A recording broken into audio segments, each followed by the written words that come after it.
All right, so I think we can go ahead and kick off the session. Thank you very much, guys, for joining us. Today I'm having drama on my end, but we shall survive. But at this point in time, thank you very much for joining us. You are tuned in to Get It Right with Atara Solutions. This is a webinar series that seeks to demystify issues in employment and entrepreneurship. And we try to discuss issues that affect both employers and employees. And we are so excited about the session this evening. And of course, if you're joining us for the first time, we are here every Tuesday from 8 p.m. to 9 p.m. We have done a lot. And please catch up on our YouTube channel. My name is Grace Nzula. I'm a HR consultant and trainer with Atara Solutions. Unfortunately, for those of you who always log in on Facebook, we are not able to be on Facebook, but you are on YouTube Live. And I know Jacinta is about to share the link so that in case somebody is stranded, they can log into YouTube and they can be able to catch on with the session. And of course, we always put in the recording there every week.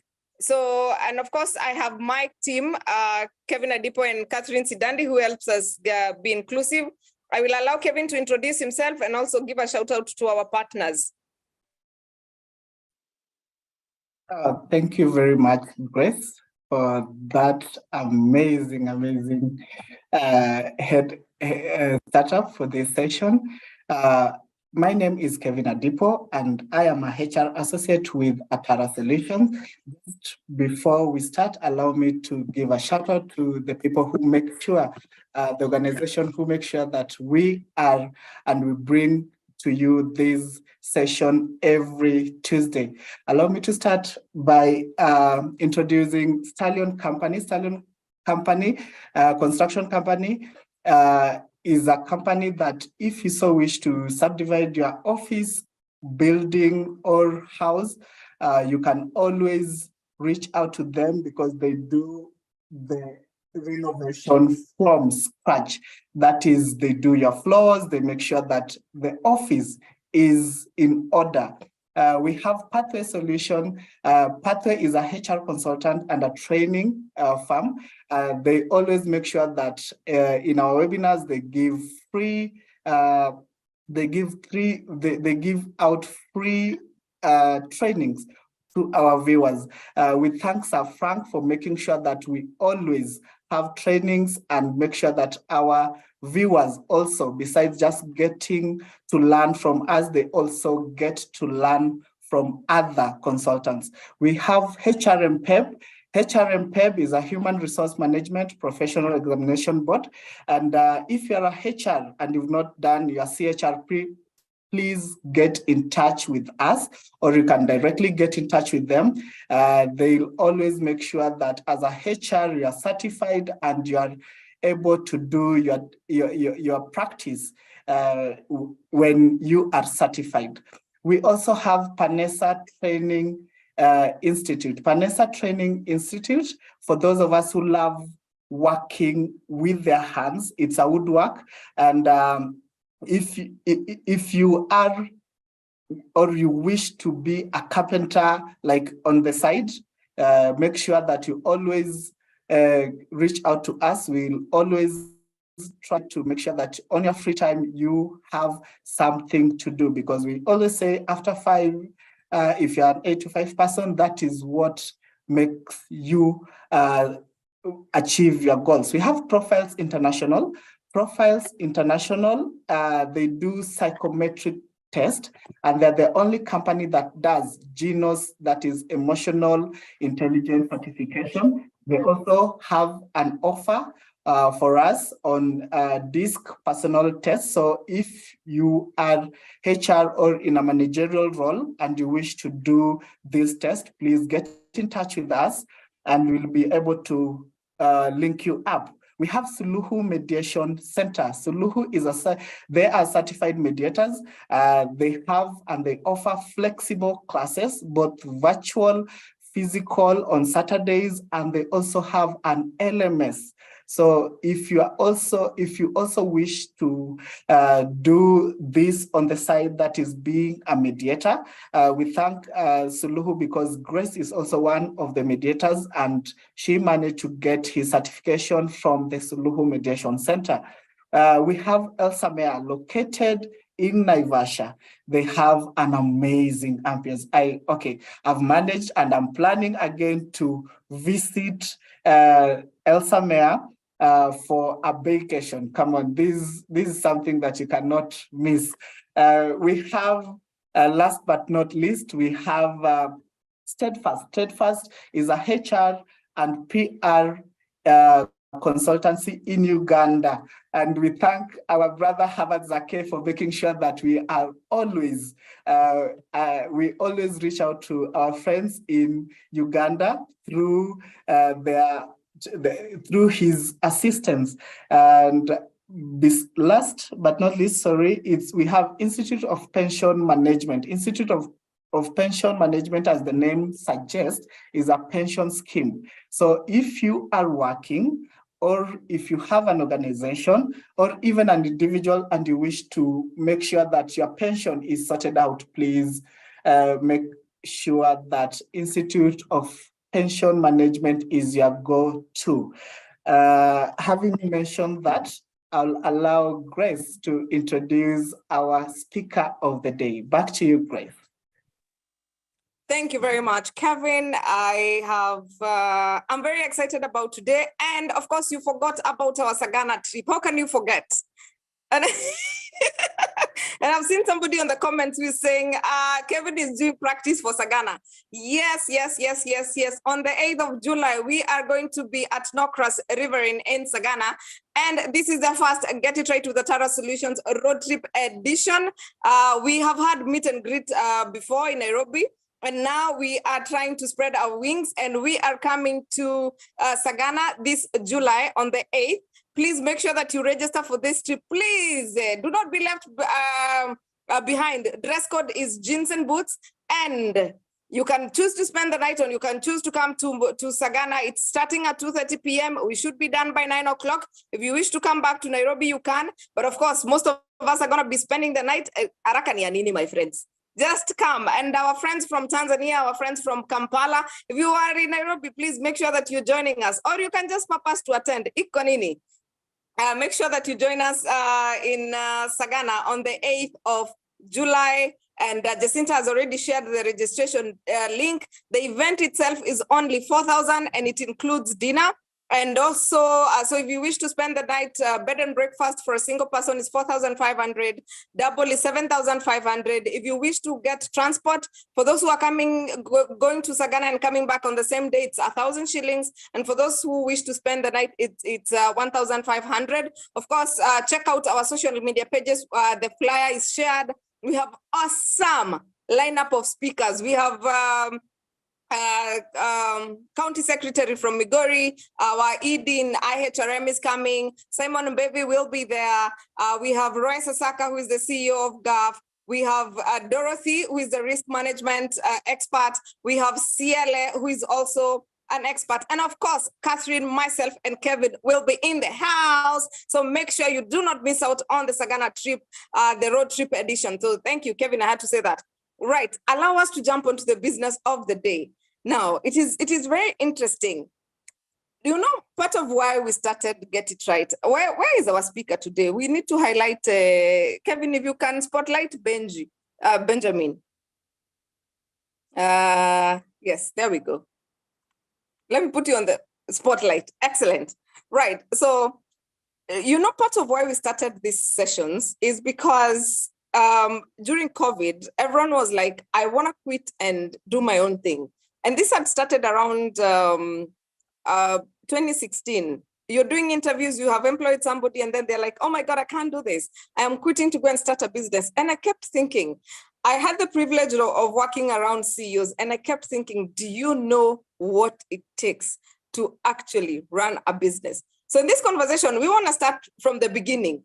On how we can start a business that is sustainable. Of course, we are going to discuss because part of our selling point was 50% of businesses don't make it beyond 10 years. Then, of course, I am very aware that you're also into family business. So how do you also do the succession plan? So now, Benjamin, you can start by introducing yourself, and then you tell us, how do we go into business and how do we make sure we are getting it right the first time? All right. Thank you, Grace. I'm really privileged today that you've invited me here. My name is Benjamin Kimani. I'm a finance profession. I'm a family man too. I've got a wife and kids. I also have various things I do for hobbies, but for now, I'll just dig deep and tell you more about my business. I run a business that is called Mudokinjo Paints and Cement for the purpose of the people in Tanzania and Uganda. We are a hardware that specializes in distribution of paints and cement. We are across 47 counties for cement and across 8 counties for paints. We've got retail outlets whereby you go in and we give you an experience of choosing the paint and accessory you want. And we can give you whatever color you want or whatever texture you want. And we've been serving people for the last 28 years, the Kenyan people for the last 28 years. The last 12 years, I've been at the helm of the business as the CEO. So it's a business that I've inherited from my parents. It started as a small hardware back in Kasarani. And in the suburbs of Kasarani, there was need during that time to start a hardware. And that's how my parents started. I don't know, Grace, how much introduction do you want me to do, or do you want me to keep on going?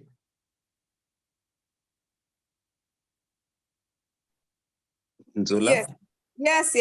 I mean, part of your introduction is your story, right? Yes, that's right. Let's keep going. All right.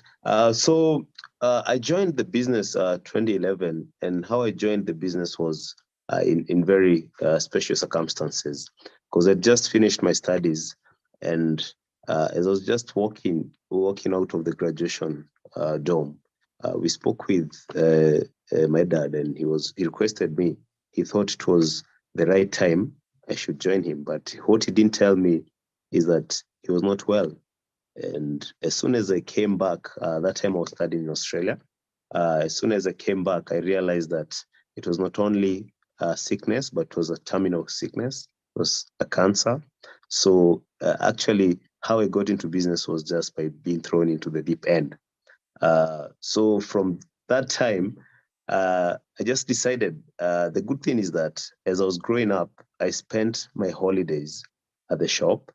So I had some experience on how to run a shop, but I wasn't sure what it meant to be at the helm of the shop or run that shop, and you're the one who's been depended on. And anyway, when I came back in 2011, as soon as he was diagnosed with the prostate cancer, I took up the role of running the shop.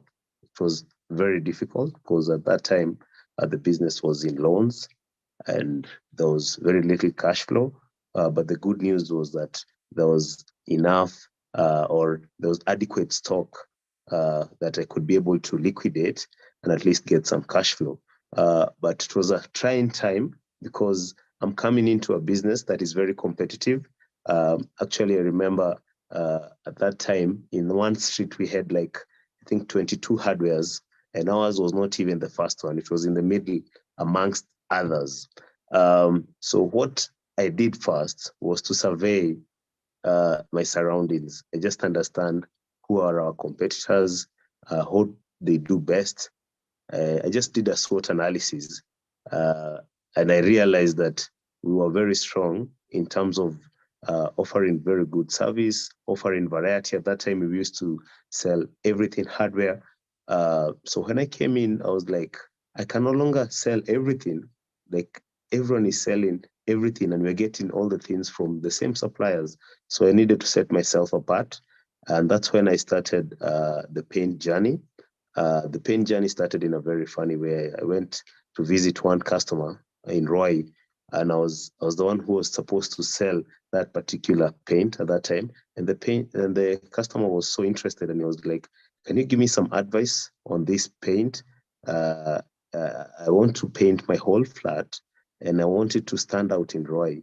And actually, that customer is one of these comedians, this Mwala guy, the short guy.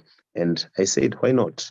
And from my experience, I wasn't, as I said, I'm a finance professional and also an accountant by profession. So I wasn't very well versed in terms of advising someone on which paint to use. But I decided to take the challenge, and I advised him.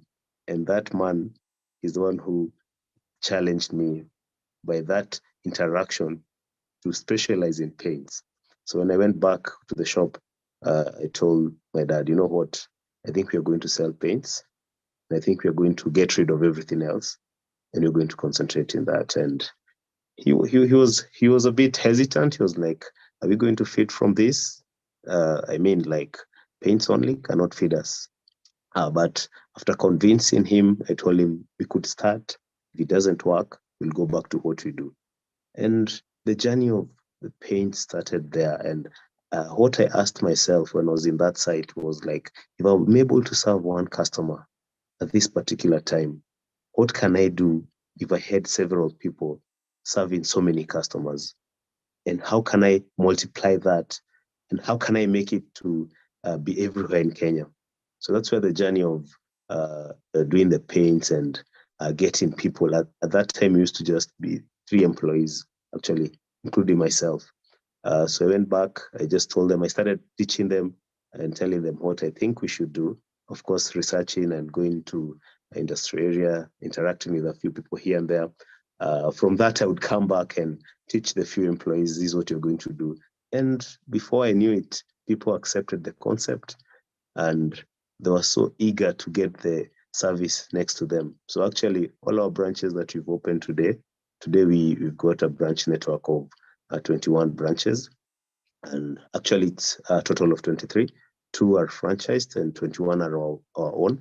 And we've gotten there by people calling us. Or all these locations we've got are our customers who call us there to give them that service. So today we've got a list of places that our customers want to us to go, but the board has only approved a few. So this year we're just going to go to a few places.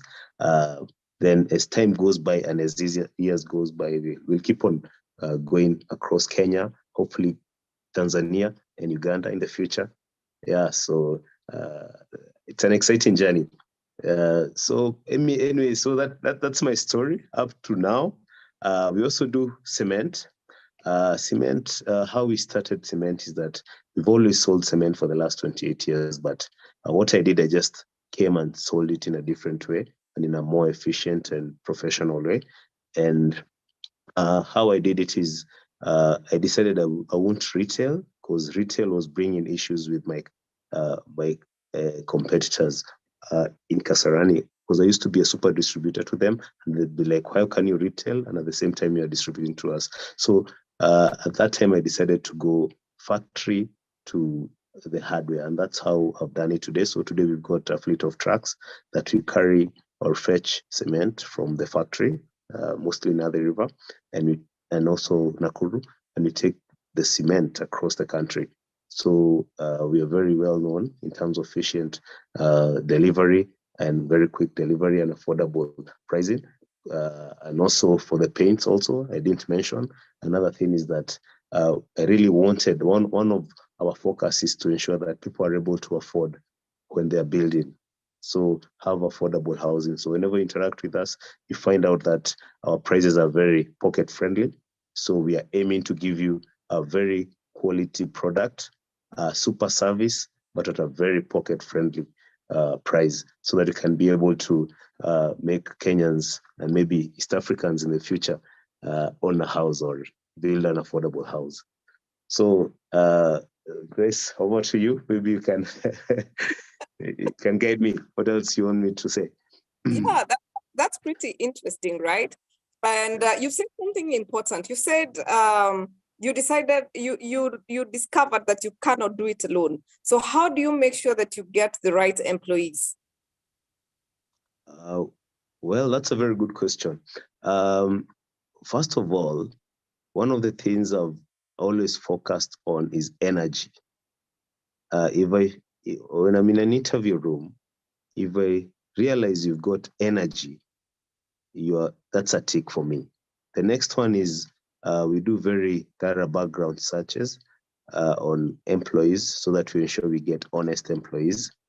Another thing we look at is young employees who are not very young, but at least in their 20s, 30s, so that they can be able to, they can start their career with us. So we are very big on training someone from ground zero.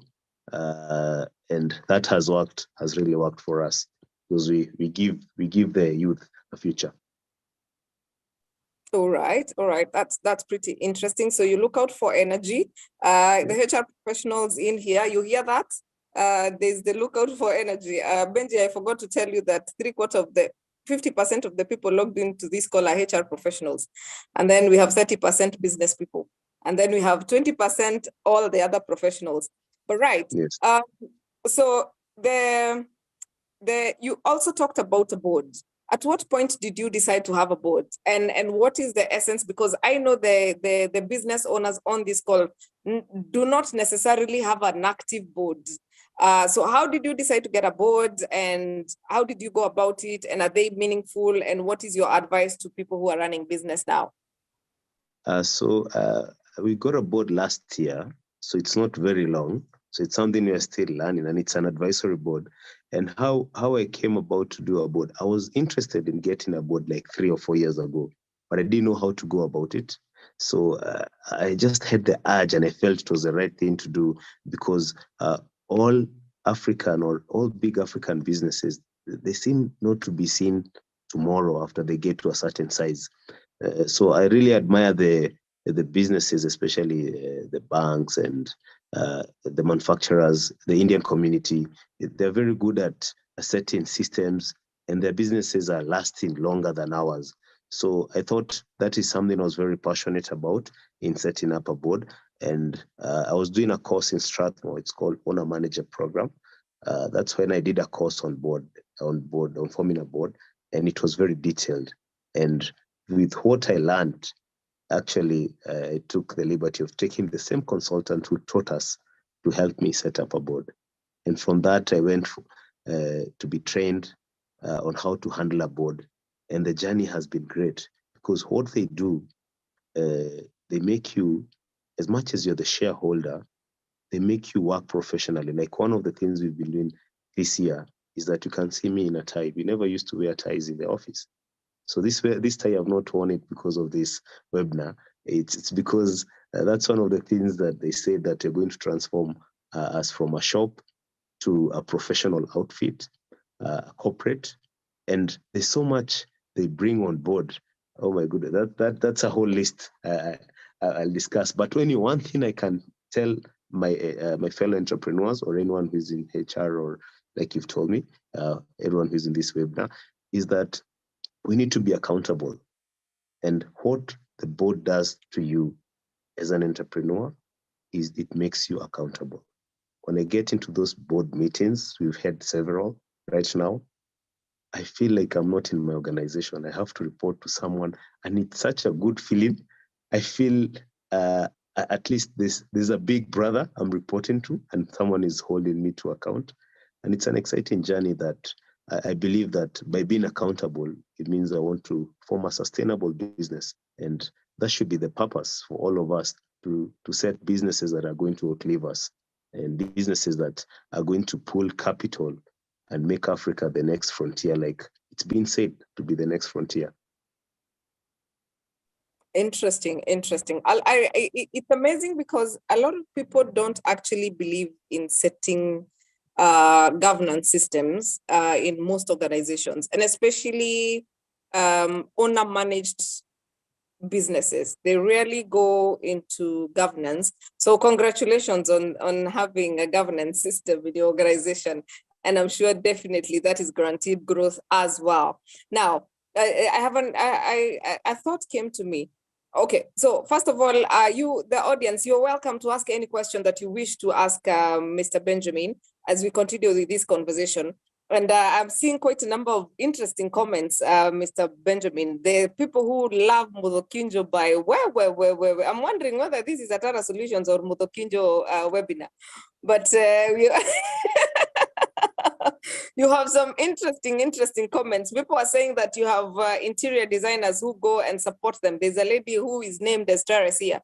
So you can tell her she's famous at this point in time, who supported someone get their house painting done. So congratulations on that. But now, question: what is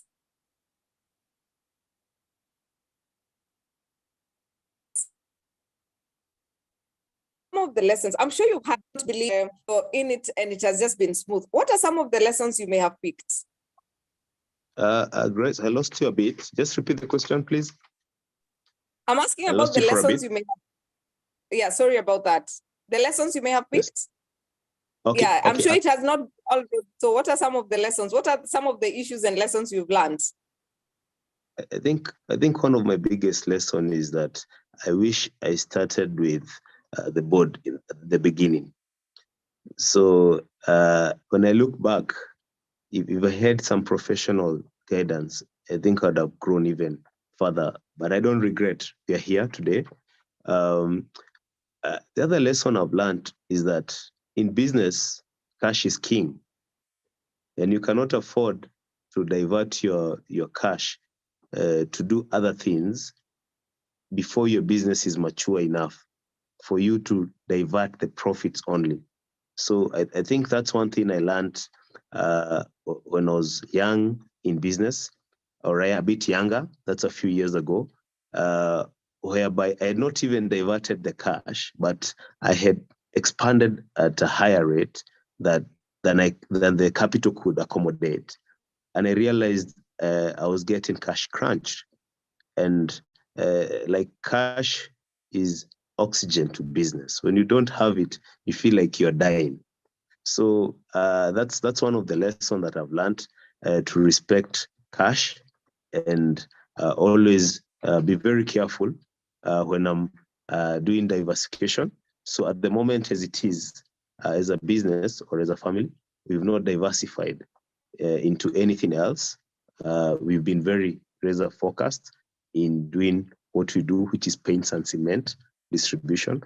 So all my family is in that business, from my parents to my wife. All of us, we are focusing in growing that business. So that's one of the biggest lesson I've learned, that you need to put all your cash that you're generating back into the business, and the business won't disappoint. You'll always, because you need to invest in your employees, you need to pay them right, you need to get very qualified people who can help you run the show, because it's, especially as it grows bigger and bigger, it needs a lot of support in terms of proper qualified staff. The other lesson that I've learned is that the market is so big. The mentality we've got as some entrepreneurs, let me say it, is that there's a lot of people who feel they need to grab from others to be successful. But the market, I believe, I'm a great believer, I love competition. I just believe that if you can come to a space and differentiate yourself, everyone can sell to their own customers. So that's another big lesson I've learned, because I've seen it across countries, whereby businesses are surviving next to each other or thriving next to each other. That's a culture that as Kenyans, because you're very good copycats, it's something that people get angry about, but I don't think they should. It's something that I've learned. We can, all of us, thrive in the market. The population is growing, the bigger opportunities. So I think it's only us to run the businesses in the best way possible. So maybe those are just some of the lessons, but I can give more as we go by. Okay. Interesting. Yes, Kevin, you've seen some questions. Yeah, I have noted some questions.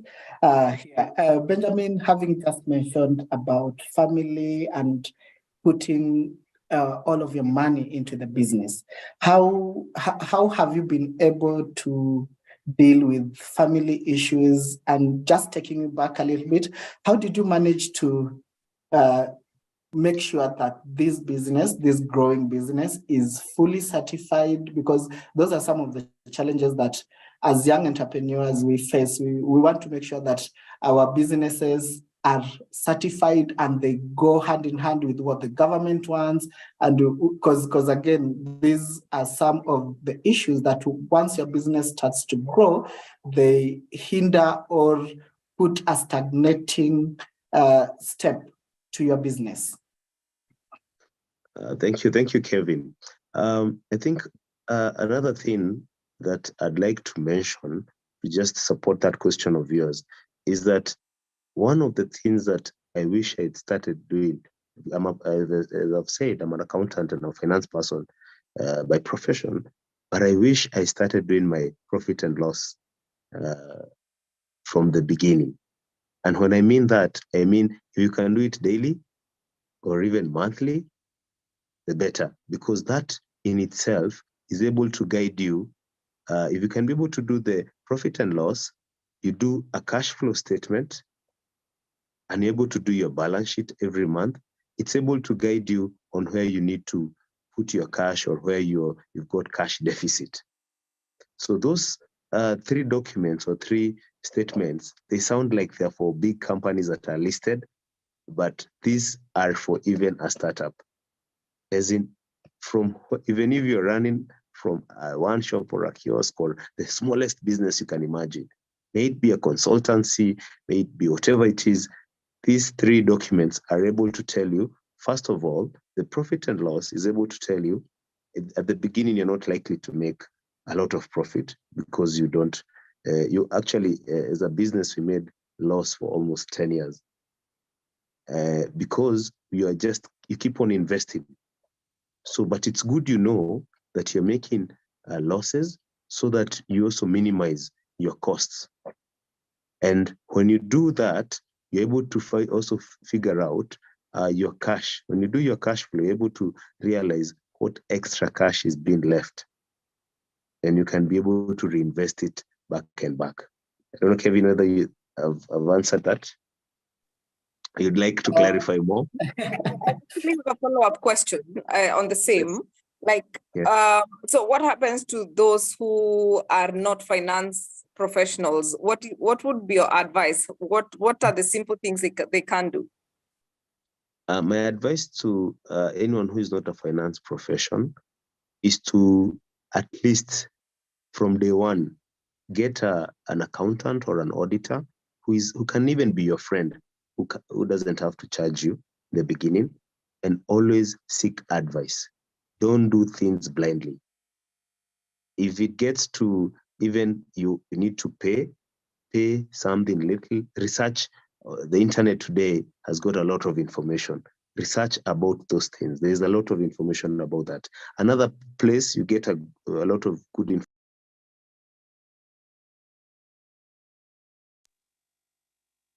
The banks are an amazing place where they're able to teach you. Today, if you just walk into any bank that you've got an account and you ask about all these things I've spoken about cash, they are willing to give a lot of free advice. So that one, I'd urge someone not to bury themselves, but be very ready to go out there and ask the bankers, ask the accountants, ask your fellow entrepreneur, and you'll be mesmerized by what that information will do to your business or your consultancy. Right. And before I hand back over to Kevin, I saw my friend Joram Winamo the other day wrote a tweet and said, if you're in business and you always needing money to fix this, you need money to fix the other, the need will never go. So talk to us about debt and debt management. Thank you very much. One of the things that has made Motokinjo grow is debt. We are very big on debt, and even today, we've got a lot of debt given by the bank and also supported by the suppliers. But one thing we've been is discipline. Before we get a debt, we are very sure what it's going to do. We never get a debt to pay salaries. I'm not saying it's bad, because sometimes maybe the business is needing that, but I will give you our principles. We don't get debt to pay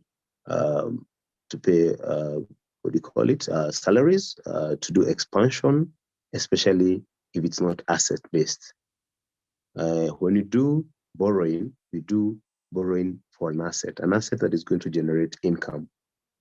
So we'll never borrow, or we rarely borrow for assets that are not generating. So that's one thing I can advise the people here, to ensure that they are borrowing for an asset that is going to generate some income, so that it can be able to make the repayments. The other thing is that you need to be conservative when borrowing. And what do I mean by that?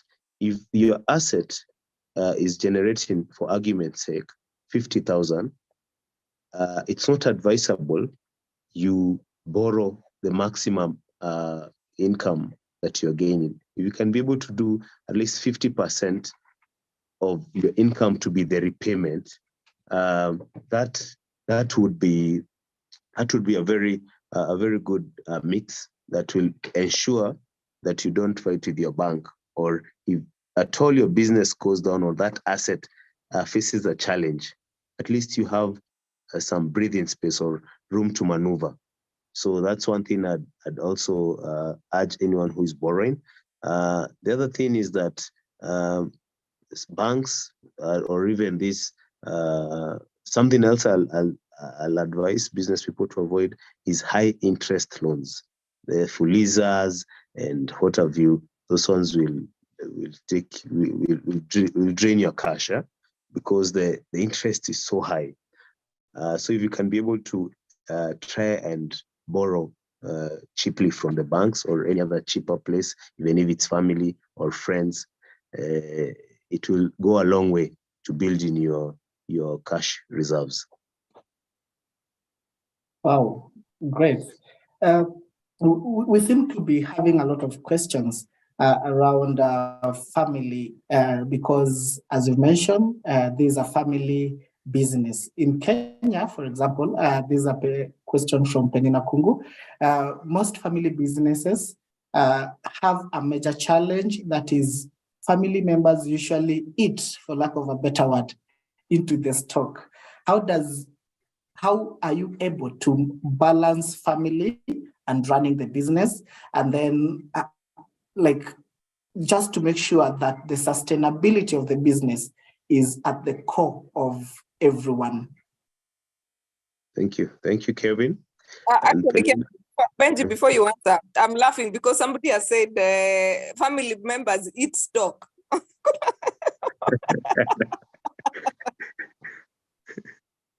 It's stock, yeah. Yes. Mm-hmm. So that's a very good question. Maybe I'll give you my experience. Now, how we run our business is that every family member who works for the business is engaged there professionally. And that is well outlined in our family constitution. And in that family constitution, it says whatever role you're supposed to play in the business.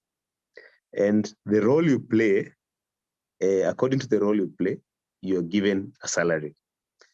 You're not supposed to take money from the business if at all it's not your salary. If you need like a very big expense, it has to be approved. You sit down as a family board and decide this is what you need to purchase. Can the business afford it or not? Or do you need to take personal loans or what have you? So that discipline has gotten better over time.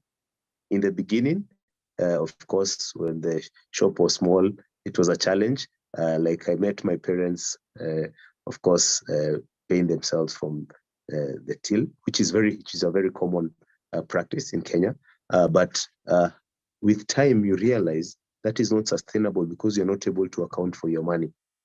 But once people start getting the salaries, they're able to get some discipline of not touching the business money or even touching stock. But what I can say that consolidated the discipline was the family constitution, because it outlined, and the family constitution is just a document that states what you should do as a family, how you're engaging, how the family is engaging with the business. So I think that is what helped us, because it also outlines that you cannot, you're not allowed as a family member to go and get money without authorization from at least the family board, or there's also in the constitution, there's a what do you call it? There's a group of people that sit down to determine in the family, to determine how much you can get or what you should get.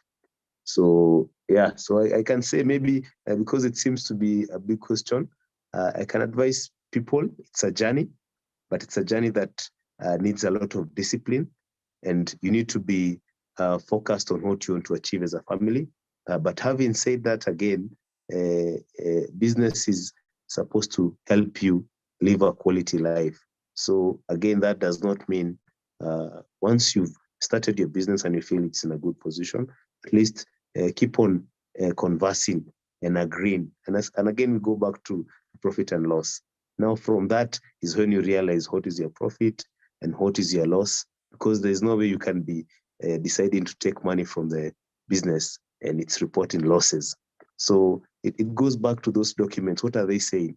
You guys have profit, and out of that profit, like one of our mantra is to reinvest almost all our profits back into the business, because the growth we want is of a certain percentage, but we can only get it by reinvesting back in the business.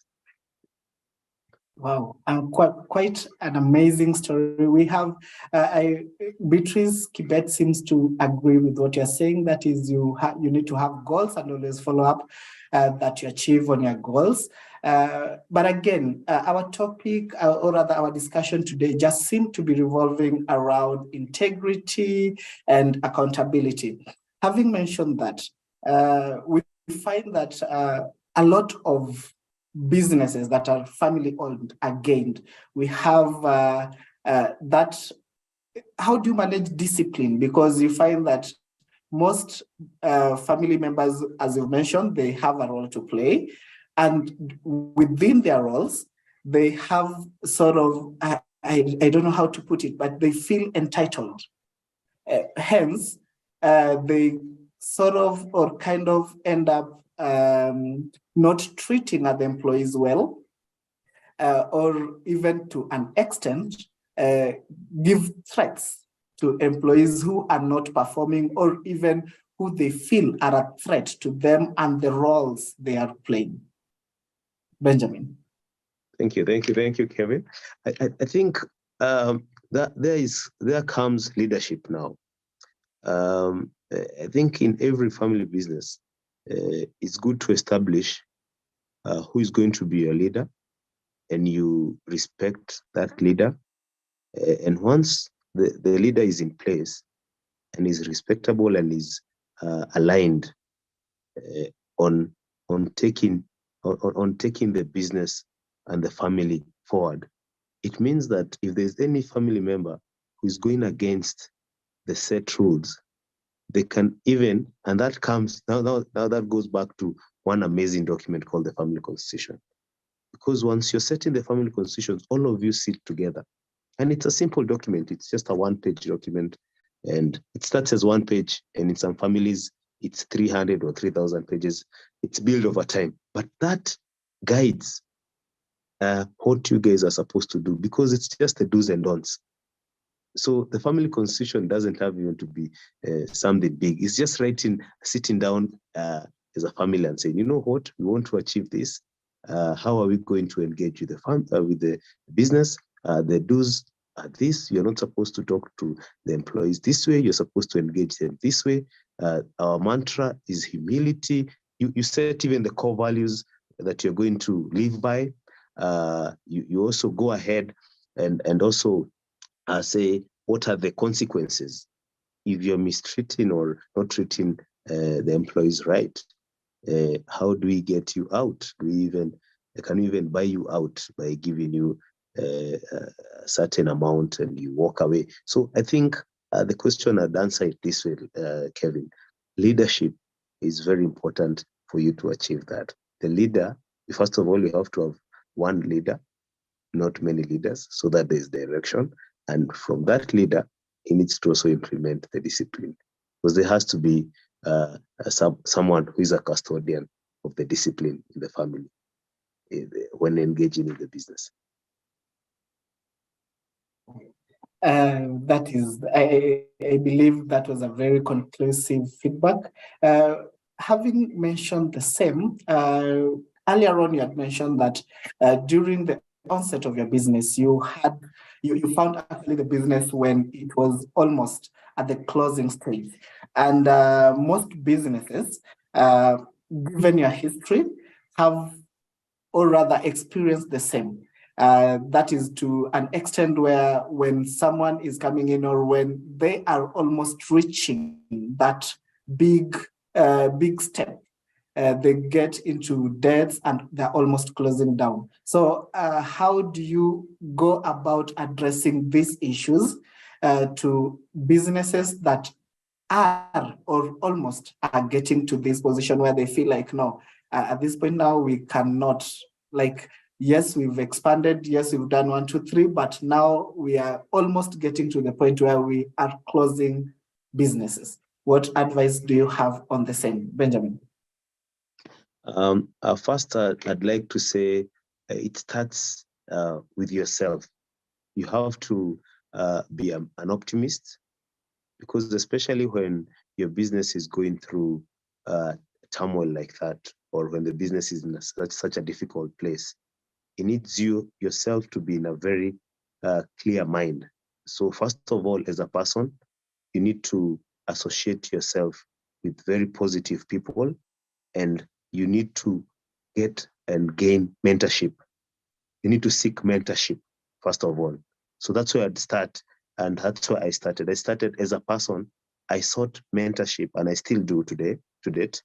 I seek mentorship, or I sought mentorship at that time from people who've done it before. And from that, they're able to tell you, actually, as the Bible says, there's nothing new in this world. Most of the people have gone through that. So the first thing is that you've got to increase your sales, and you've got to reduce your expenses. And when we say reduce your expenses, it's like kill your expenses. You have to be ruthless in how you're going to kill those expenses, because once you increase your sales, when you're in such a bad situation, and sometimes it takes hard decisions to make. Like you'll find, for instance, in our case, it's a shop scenario. We've got dead stock, and that stock, sometimes you can be attached to it. You bought it at a very high price, and you're wondering, now, how can I be able to sell this? And the way you're missing sales is because maybe that dead stock, as it's called, it's dead. So not so many people are interested in it. And you're likely to be pricing it in a wrong way, or you're pricing it in an expensive way. So if you can be able to even just gain the costs you used for that particular item, you need to dispose that. So you need to not be emotional when you're in such a situation. You need to make hard decisions. And if you realize you're not someone who makes hard decisions, you need a mentor or a partner, or just someone who can help you make a decision that sometimes you feel you're emotional about, because that time when the business is struggling this way, it needs an emotional, actually all the time, the business does not need very emotional decisions.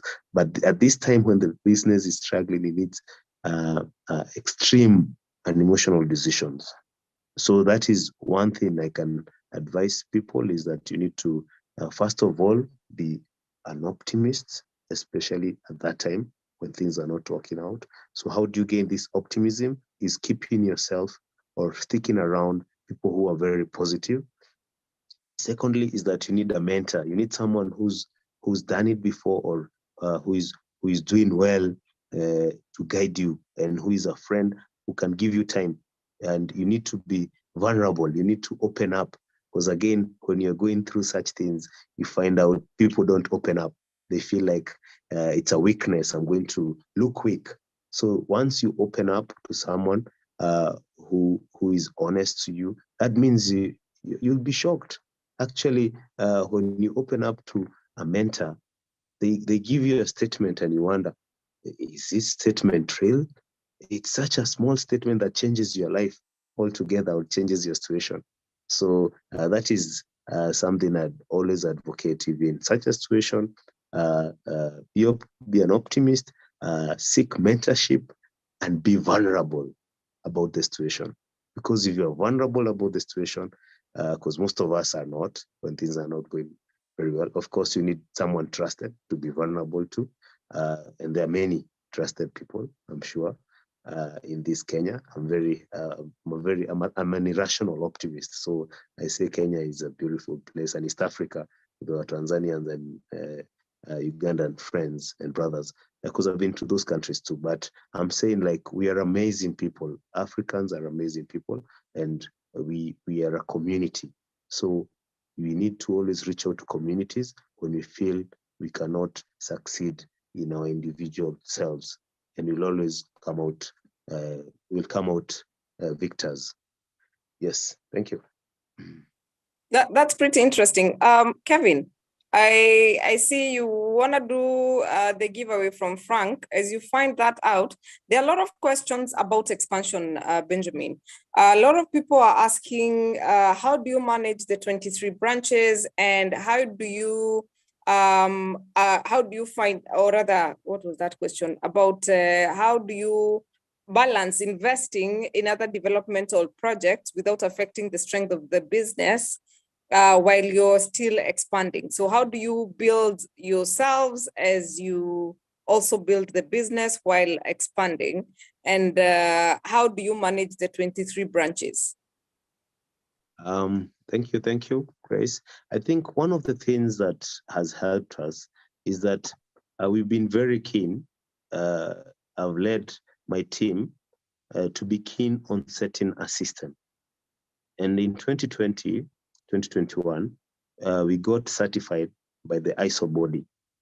And that process in itself just transformed our business. Because what that means is that these people are not coming to tell you to do anything new. What they're telling you to do is to focus on your customer, but you focus on your customer by documenting what you do. As simple as that. So that becomes a system that you continuously improve. And out of those improvements is that every quarter or every half a year, there's a review. How did you perform the previous quarter? What are you doing right? What do you need to change? And in the process, you realize expansion becomes easy because you're already running a system that is working. So all you need to do is just like escalate or just be everywhere with the system and serve people, give more services to people. So I think the biggest thing I can tell anyone in this webinar is that they need to respect the systems of the business, because that is what we need to shift as the African continent, because the West and the Far East have become so good at it, and that's how they're able to bring big businesses to us, and yet they're so far away and they are running seamlessly. So we need to be challenged and continue challenging ourselves and set systems. However small your outfit is or big it is, we need to set systems so that we can set sustainable businesses that are going to outlive us, and that are going to bring more capital to Africa, and they're going to transform this continent of ours. Wow, quite inspiring. From Benjamin, today I'm hearing professionalism, I'm hearing leadership, mentorship, and as always, we have solutions to make sure that for those of us in business, for those of us who aspire to be in these roles, that they have the right personnel, or even they have the right they are well equipped to make sure that the businesses are are running as expected. So for today's offer from Pathway Solutions, thank you so much, Sir Frank, for making sure that our listeners are well equipped with the knowledge they deserve to make sure that the businesses prosper. So 3 individuals, if you're an individual or you are an organization, we have an offer for you from Pathway Solution. Frank, through Pathway Solution, is offering managing finances. We have soft skill that you need, and leadership and influence. So make sure that if you're on this call, you can just do a screenshot for the training and share your interest, giving into detail why you need such a training by sharing the request to grace@atarasolution.co.ke or and copy Frank at pathwaysolutions.co.uk. I'll be sharing the email addresses on the chat shortly. Sorry, just to make sure that all of us have the right capacity to lead their businesses. Grace, if you have a question from your end. Right. No, I think this is quite insightful, and I really am glad that you're having this conversation, because I believe you're saving a life at some point, and I'm happy that we have the whole of East Africa with us, and of course our friends from Zambia and Malawi. But there's a question that I had seen on before we get to where is this? Okay, so Jinpo or Olowo, we had answered that question. In fact, Benjamin started by saying that he inherited a business that was almost closing down. Yeah, and there's Stephen Otieno who says, does the family constitution only speak to family members and separate policy applies to the employees? I think that is a question we'd want to hear from Benji. And then, oh yeah, somebody wants to know about business ideas. And Simon Frank, on your modality of recruitment, what challenges do you encounter as many employers are looking for ready-made talent? Oh yeah, I saw that question on the Q&A. Right, and Benjamin, how do you, okay, I like this question. How do you hedge your stock against fluctuating and volatile prices? So Benjamin, I think you can answer the first question, which is on how do you, where is that? The first question was on what? Even me, I'm forgetting. I don't know how I expect him to remember. All right, okay, so I've answered quite a number of them. But now the question on your modality of recruitment and the challenges that you have encountered. And then the question on, yes, Kevin. The question on how he manages his stock against the fluctuating volatile prices. Yes. Stock in the current price changes. Yes. Benjamin? All right, thank you very much. Maybe I can start with the recruitment. The modality of recruitment we've adopted is 80% we promote from within and 20% we get talent from outside.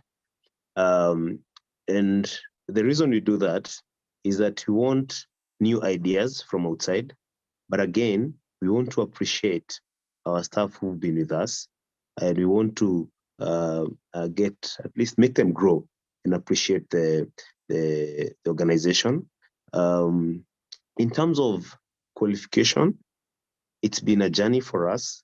When I came in, I found us hiring from any qualification, a very minimal qualification. So over time, I've kept on upping the game. It's a continuous improvement thing that I can't say we've gotten there yet. It's something I think talent, it's one of the major resources that needs to be managed and continually improve the way it's managed. If I say that I've gotten it right, I'd be lying. It's something that you think you've gotten it right today, and tomorrow something shocks you, the way you're approaching things. So I'd say maybe the biggest takeaway is that we are not big on poaching. Actually, I think out of over 500 employees we've got, or almost 500, I'd count less than 5 that would call poaching. We believe in getting someone green, and we teach them our values and how we do things. So that way they buy into the culture. And our culture also is quite fast-paced. So if you're not fast-paced, you find that you want to try somewhere else, or you want to keep up with it. So it's interesting that in terms of the modality of recruitment, but it's something that, like you said, 50% of the HRs are here. I'd like to attend one of the webinar where we have the HR discussing that, and I'd like to hear what insights they've got. But that from my end, those are the insights I can give. In terms of the stock and fluctuation, do you mean stock, my stock at the shops, or do you mean stock in the investment? Because I've got both. So which one? Which is which? Let me answer. Let me start with the stock at my shop. So we've got supplier contracts that take care of fluctuations. May it be that if I'm holding stock that is at a higher price and the price goes down, there's a way a credit note is raised to me by the suppliers.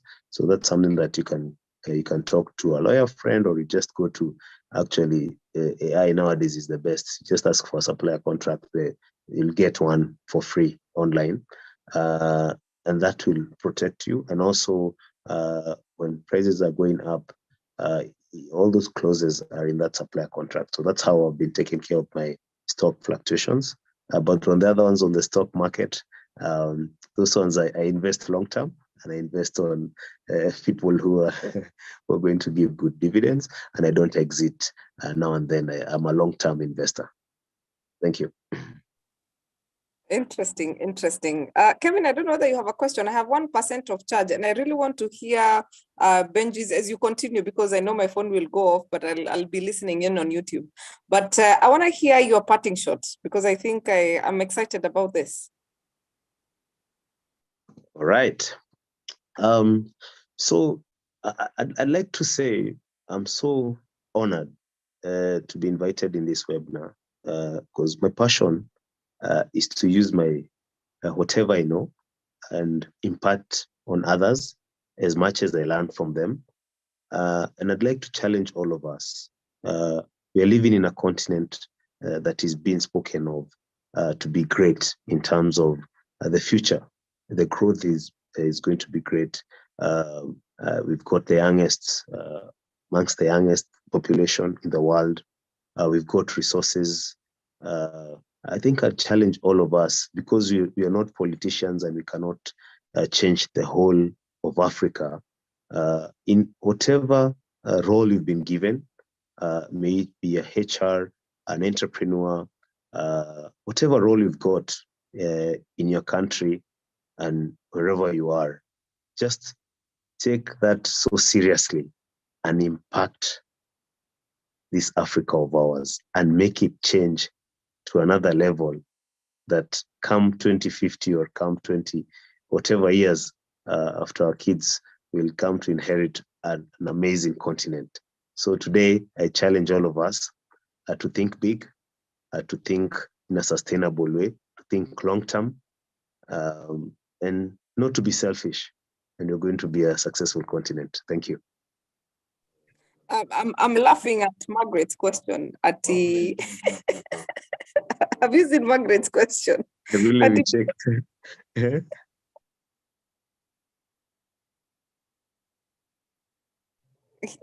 She says that people are eating stock. They're eating. How do you prevent hotel employees from eating food that is meant for customers, and they are a bit expensive? Since they don't pay, they make the customers miss food. So, you want me to answer that? I don't know if you have an answer, but it seems like a pain point. And I mean, you're a businessman, so maybe you can, if you have an answer. So I think controls them. one of the things that you do as an enterprise is that you're very big on stock take. So it's a journey that we've been going on for, I think, 5 years now. We've been encouraging everyone to do stock take and what stock means, because we've seen so many organizations, and even the hotel is the same thing. Having a controller and having stock takes every day will just change the life of that stock eating. That stock eating itapunguka. Watu kukula stock yenye ifai.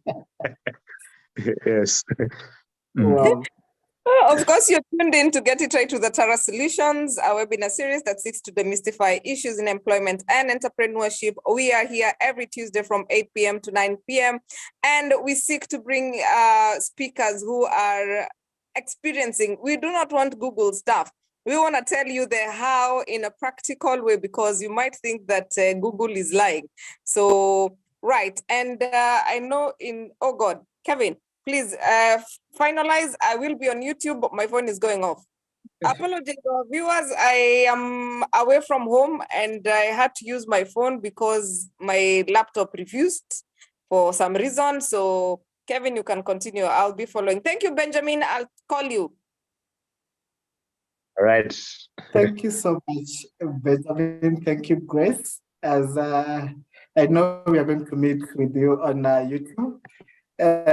Just to remind us that this webinar series is brought to us by Stallion Construction Company, Pathway Solution Services, HRM PEB, Institute of Pension Management, Panessa Training Institute, Wicklin Suluhu Mediation Center, Profile International, Kapu Lamintito, Elsamea, and Steadfast Solutions.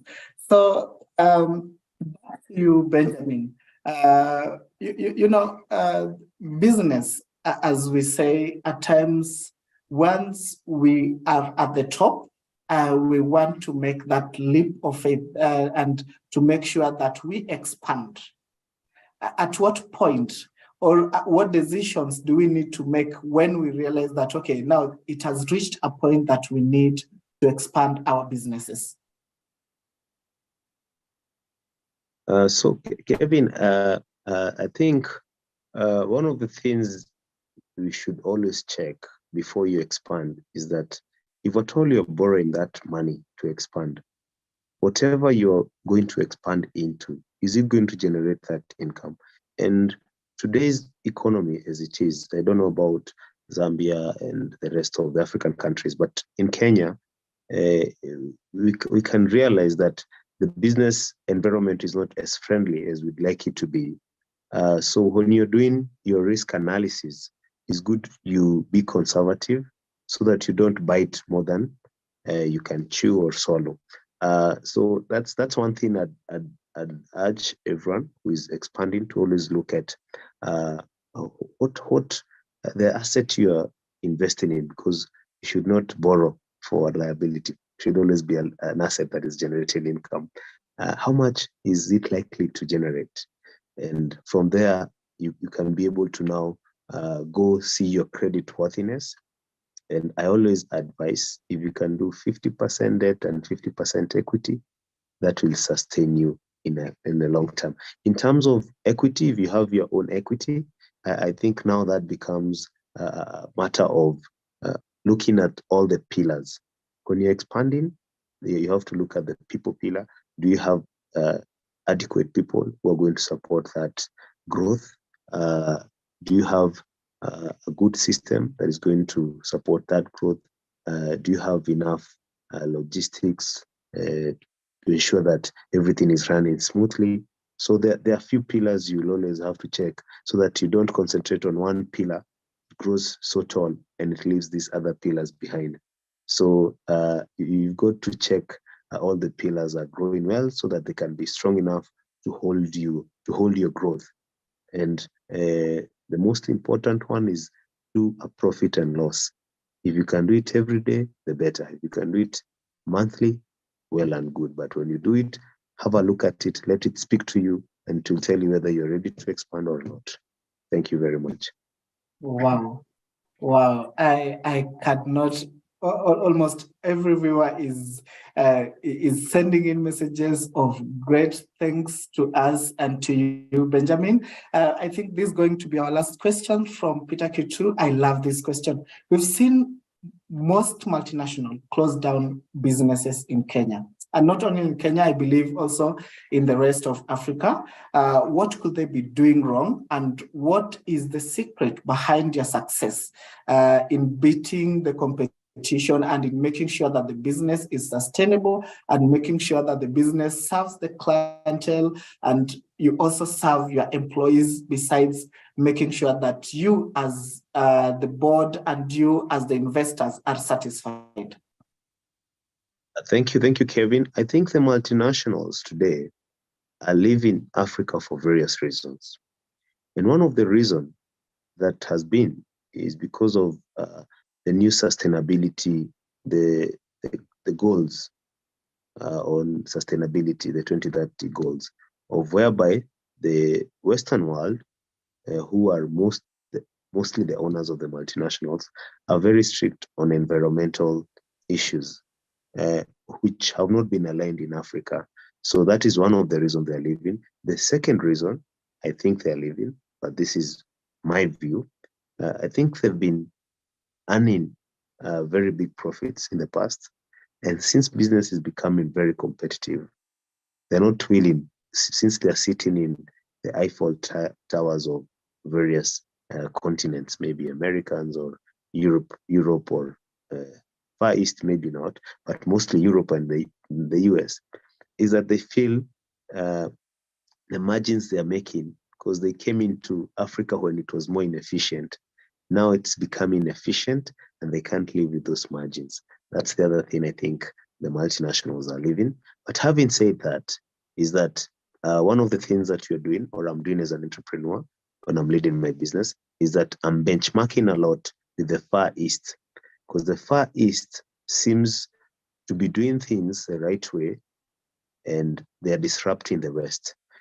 So we, as a business, we keep on benchmarking from the East so that we can be able to run a more efficient outfit that is not very heavy in terms of assets from human resources in terms of resource deployment. So that is one thing I can say as a business we are doing to ensure that we are being sustainable and we keep on hitting our goals day in, day out, or year in, year out. The other one, what is the last question? Please repeat, Kevin. No, that was the last question. Okay. What do you do what's the secret behind you beating the competitors? One thing is that when it comes to service delivery, we are very keen about service delivery. And when I talk about service delivery, is that we always have empathy while dealing with our customers. For instance, recently, we introduced a service whereby we've partnered with our banks. Whenever you're building or whenever you need to buy anything from us, the bank can finance you. And once it finances you through our ecosystem, you don't need any collateral to be financed to buy paints or cement. Then you're left with the bank to pay after 30 days or 14 days or 7 days, whatever you like. So you see, that's one thing that our customers have been requesting. So we're always ready to listen to our customers and respond to them as quickly as possible. And we ensure our service delivery is on top. And we try and be innovative, like introducing interior designers to make the process easy and satisfactory to the customer. And there's a lot of things that you're planning to do to ensure that we are positioning the customer to be comfortable and have a seamless process while they're interacting with us. And also changing our shops. We keep on improving our shops to be customer friendly. When you come in, you sit down, you're served either some coffee or some water. You're treated, you feel treated well. So those are some of the things that you're doing different from our competitors. We are ready to invest in the customer experience, and we'll keep on investing so that, as I said, ISO has taught us that the customer is the king, is our king, and we'll keep on protecting him. He's our boss, and we'll keep on putting him in the center of our business. Customer centricity is very big on us. Wow. I believe you actually gotten to answer most of the questions, and there's just a feedback from Celestine Nyingi. Thank you, Benja. I will be visiting a shop at Kitengela soon, and that would maybe direct me to my next, it's not really a question, but if someone would wish to reach out to you, which module would you prefer? You can do, I'm very big on WhatsApp. You can do email. You can do LinkedIn. Those are some of the few. You can also, we've got our social handles very active. So you can reach out and also go into any branch and asking for me will get me immediately. So I'm quite available. Mind sharing your email if you can. Let me just go to the chat and do that right away. Perfect. We really thank you for creating time to join us and lead us through today's session. We are grateful to our partners.